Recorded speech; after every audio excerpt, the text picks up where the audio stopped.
오늘 같이 은혜 나눌 말씀은 요한복음 1장 29절부터 34절의 말씀입니다. 이튿날 요한이 예수께서 자기에게 나오심을 보고 이르되 보라, 세상 죄를 지고 가는 하나님의 어린 양이로다. 내가 전에 말하기를 내 뒤에 오는 사람이 있는데 나보다 앞선 것은 그가 나보다 먼저 계심이라 한 것이 이 사람을 가리킴이라. 나도 그를 알지 못하였으나 내가 와서 물로 세례를 베푸는 것은 그를 이스라엘에 나타내려 함이라 하니라. 요한이 또 증언하여 이르되 내가 봄에 성령이 비둘기같이 하늘로부터 내려와서 그의 위에 머물렀더라.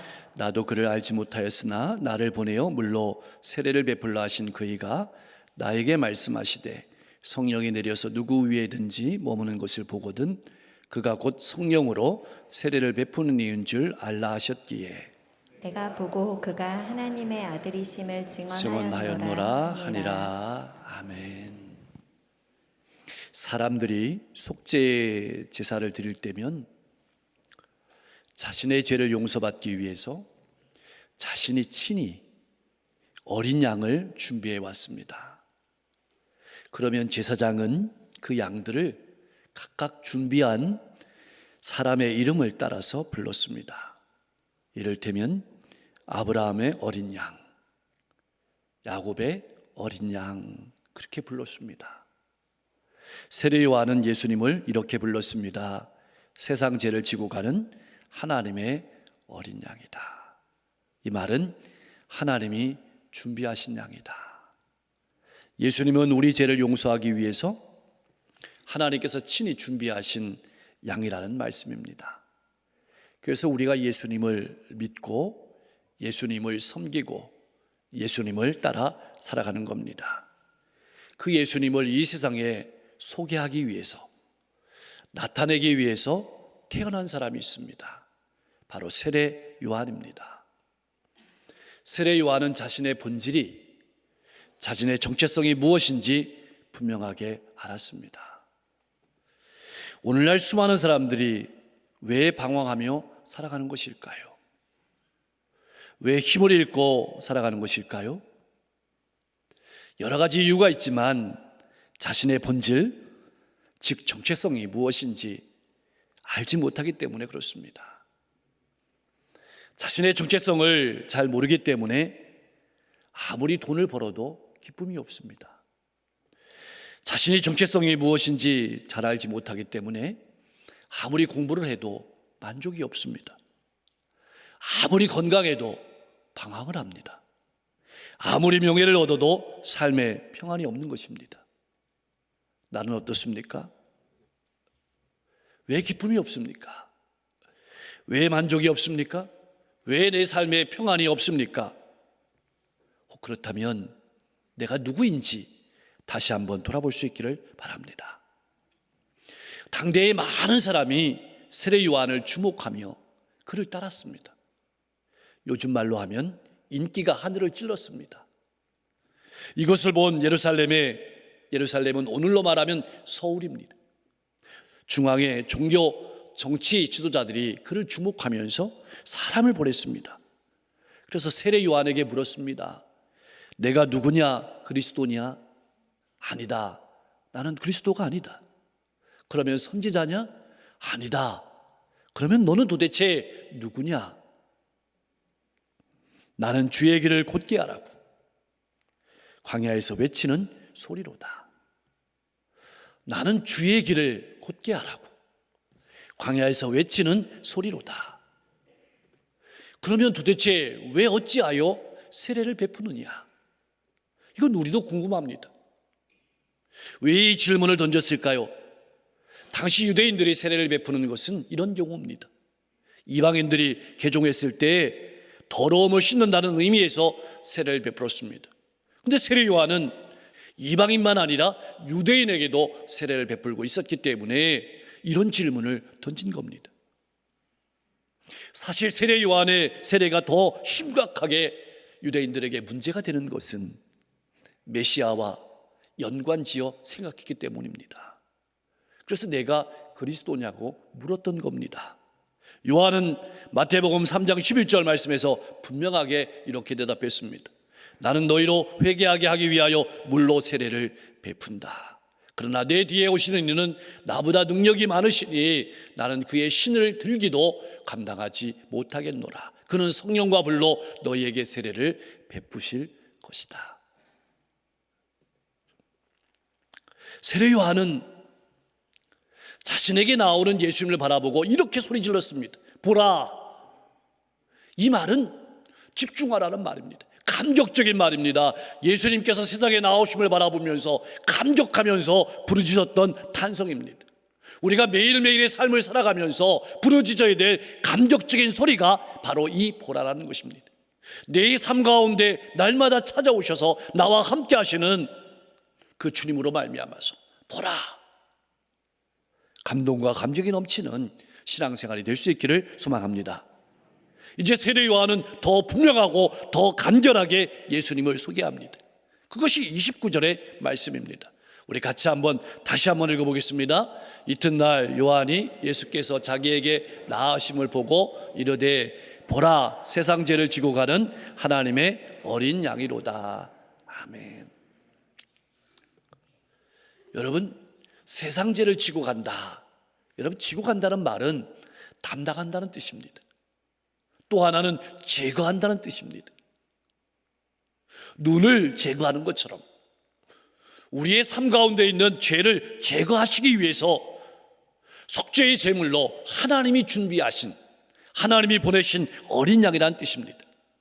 그런데 지고 가는 이라는 말은 현재형입니다. 지고 갔다, 앞으로 지고 갈 것이라는 것이 아니고 지고 가는. 다시 말하면 과거에도 현재에도 앞으로 올 미래에도 예수 그리스도로 말미암아서 하나님께 나아갈 수 있고 생명을 얻을 수 있다라는 것을 의미하는 겁니다. 예수님께서 십자가에서 달려 돌아가신 것은 단번이지만 그 속죄의 여력은 영원토록 유효하다. 과거의 사람도 오늘 이 시대의 사람도 앞으로 다가오는 모든 시대의 사람도 예수 그리스도로 말미암아서 죄의 용서함을 받고 영원한 생명을 얻게 된다. 그런 말씀인 겁니다. 무엇보다 세례 요한은 이 구원의 주체가 하나님이심을 분명히 했습니다. 여러분, 얼마나 많은 동물을 사람이 잡아서 제단에 드렸습니까? 그러나 그것은 인간의 죄를 깨끗하게 하지 못했습니다. 오직 흠없고 점없는 어린 양, 곧 죄 없으신 하나님의 어린 양이신 예수님만이 이 일을 하실 수가 있다는 것을 세례 요한은 분명하게 선포한 것입니다. 이제는 우리가 예수님이 누구신지, 예수님이 어떤 분이신지, 어떤 일을 하시는지를 가정과 일터와 이웃 가운데 드러내며 살아가야 될 차례입니다. 30절 말씀을 보면 세례 요한은 더 분명하게 예수님을 선포합니다. 나는 그의 신발끈을 풀기도 감당하지 못하겠노라. 왜냐하면 예수님은 나보다 먼저 계신 분이라고 소개합니다. 사실 세례 요한이 출생으로 보면 예수님보다 6개월 먼저 세상에 왔습니다. 세례 요한의 이 말은 예수님이 영원부터 계신 하나님이신데 인간의 몸을 입고 우리와 영원히 함께 하시기 위해서 우리 가운데 오신 분이라고 소개하고 있는 것입니다. 그런데 31절 말씀은 우리를 어리둥절하게 만듭니다. 나도 그를 알지 못하였으나. 아니, 지금까지 예수님을 소개하고 이렇게 말하다가 갑자기 나도 그를 알지 못하였으나. 이게 무슨 되는 말일까요? 지금까지 세례 요한이 한 말은 무엇일까요? 세례 요한은 예수님을 보고 이렇게 말했습니다. 내가 당신에게 세례를 받아야 될 터인데 라고 말함으로 예수님이 누구신지 밝혔습니다. 근데 본절에서는 알지 못하였다고 고백하고 있습니다. 무슨 뜻일까요? 이 말은 세례 요한도 당시 시대의 사람들처럼 예수님을 능력자로만 알았다는 겁니다. 그런데 예수님의 머리 위에 성령이 내리시는 것을 보고 그를 구세주요, 세상 죄를 지고 가는 하나님의 어린 양으로 믿고 알았다는 것입니다. 세례 요한은 예수님을 알고부터 물로 세례를 베푸는 사역을 했습니다. 그것은 예수님을 이스라엘 가운데, 예수님을 세상 가운데 나타내는 사역이었습니다. 근데 이 말씀은 스가랴 13장 1절 말씀에 스가랴 선지자는 이렇게 연언했습니다. 예수님이 오시기 전에 예수님을 나타내는 사역을 할 사람이 있다. 13장 1절 말씀을 같이 한번 읽어보겠습니다. 그날에 죄와 더러움을 씻는 셈이 다윗의 족속과 예루살렘 주민을 위하여 열리리라. 여러분, 세례 요한은 이러한 자신의 사명을 정확하게 깨달아서 회개의 세례를 통해서 예수님을 이스라엘 가운데, 예수님을 예시상 가운데 소개하고 있었던 것입니다. 자기 인생의 목적이 무엇인지를 분명히 알고 살았던 것입니다. 사랑하는 성도 여러분, 나는 어떻습니까? 내 인생의 목적을 분명히 알고 살아가고 있습니까? 32절 말씀에서 34절 말씀은 어떻게 예수님이 세상 죄를 지고 가는 하나님의 어린 양이신지, 하나님의 뜻에 순종하는 하나님의 아들임을 깨닫게 되었는지를 알려주는 중요한 구절입니다. 사실 세례 요한은 예수님께서 하나님의 아들이신지 세상 죄를 지고 가는 하나님의 어린 양인지 한동안 모르고 지냈습니다. 그런데 성령이 비둘기같이 내려서 예수 위에 머무는 것을 보고 예수님께서 누구신지 제대로 깨닫고 예수님의 길을 예비하는 물세례 운동을 펼쳤던 것입니다. 내가 봄에 두 눈으로 똑똑히 보았다는 것입니다. 머물렀다라는 말은 거주했다는 뜻입니다. 근데 잠시만 거주한 것이 아니라 성령께서 계속 머물러 있었음을 나타내는 말입니다. 이제부터 예수님께서 공적인 사역이 시작되셨고 그 사역을 본격적으로 시작하셨다는 뜻이기도 합니다. 이렇게 세례 요한에게 예수님이 누구신지 알려주신 분은 하나님이셨습니다. 하나님은 세례 요한에게 이렇게 말씀하셨습니다. 성령이 내려서 누구 위에 머무는 것을 보거든 그가 곧 성령으로 세례를 베푸는 자인 줄 알라. 그렇다면 성령으로 세례를 베푸시는 분은 어떤 의미일까요? 우리를 죄에서 구원하실 분이란 뜻입니다. 죄인을 거듭나게 하시고 거룩하게 하신 분이란 뜻입니다. 요한의 임무는 물 세례를 주는 것이었으나 예수님께서는 성령으로 세례를 주십니다. 그래서 고린도후서 5장 17절은 이렇게 우리에게 말씀해 주고 있습니다. 같이 한번 읽어보겠습니다. 그런즉 누구든지 그리스도 안에 있으면 새로운 피조물이라. 이전 것은 지나갔으니 보라 새 것이 되었도다. 아멘. 새 것이 되었다는 말은 새롭게 창조된 존재가 되었다는 말입니다.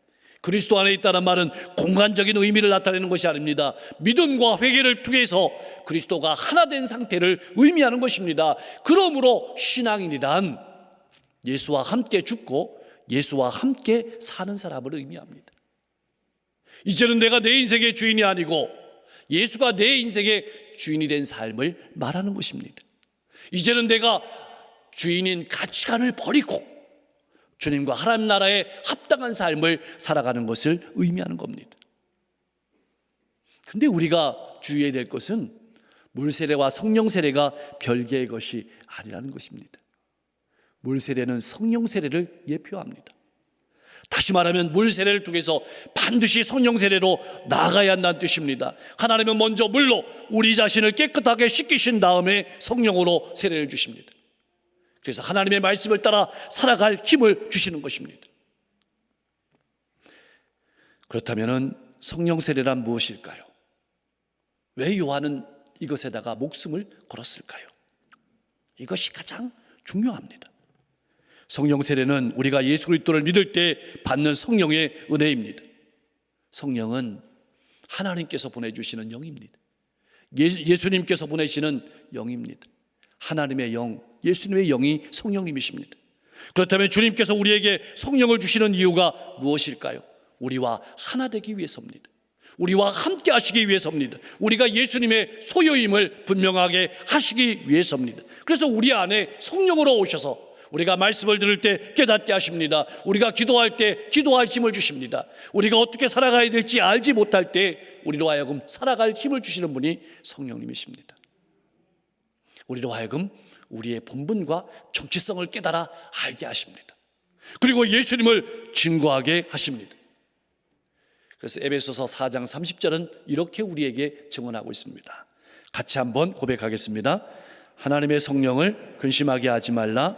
그 안에서 너희가 구원의 날까지 인치심을 받았느니라. 아멘. 사랑하는 성도 여러분, 우리는 이미 하나님의 자녀입니다.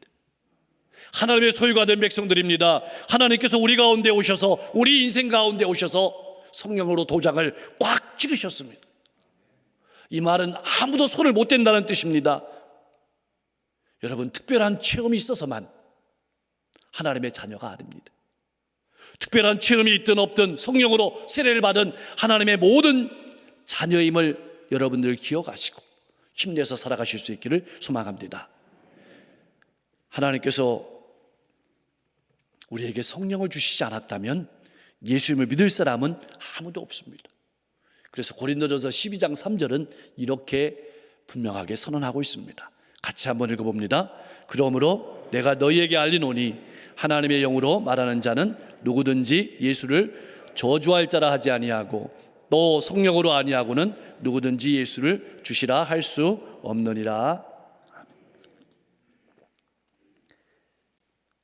여러분, 세례 요한은 성령의 비둘기같이 하늘로부터 내려와서 예수 위에 머무는 것을 보고 확실하게 증거하였습니다. 보고 증거하는 일은 그리스도인들의 가장 중요한 본분입니다. 보지 못하고 증거하는 일은 거짓 선지자가 하는 일입니다. 그러나 본 것을 전하지 않는 것도 큰 죄임을 알아야 합니다. 세례 요한은 예수께서 하나님의 아들이시라는 사실과 또 어떤 일을 하시는지 정확하게 깨닫고 주님을 증거했습니다. 이제는 우리 차례입니다. 사랑하는 성도 여러분, 어쩌면 오늘날 많은 사람이 바라는 것은 유능한 정치 지도자일지도 모릅니다. 어쩌면 사회를 개혁할 사회 개혁가를 기다리고 있을지도 모릅니다. 어쩌면 잘 경제를 살릴 수 있는 경제 지도자를 기대하고 있을지도 모릅니다.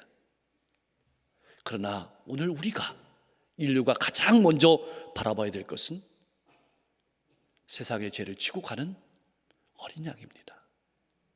예수를 바라봐야 합니다. 한번 깊게 생각해 보십시오.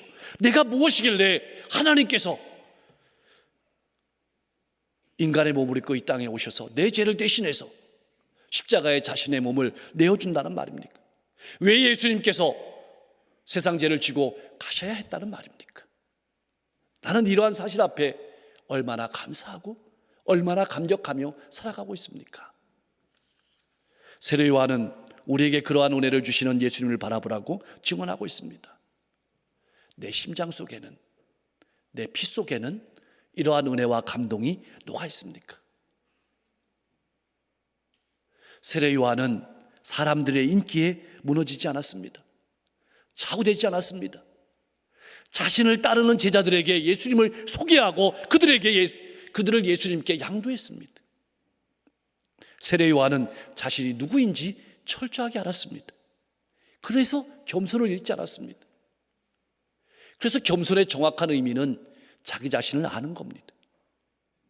그냥 허리를 숙이는 것은 언젠가 들을 수 있습니다. 그러나 내가 어떠한 존재인지 알기에 세례 요한은 철저하게 겸손했습니다. 하나님께로부터 부여받은 사명을 철저하게 감당했습니다. 그는 하나님께서 자신을 바라보는 눈으로 그대로 자신을 바라보았습니다. 하나님께서 자신을 쓰시고자 하는 그대로 자신의 인생을 드리고 사용했습니다.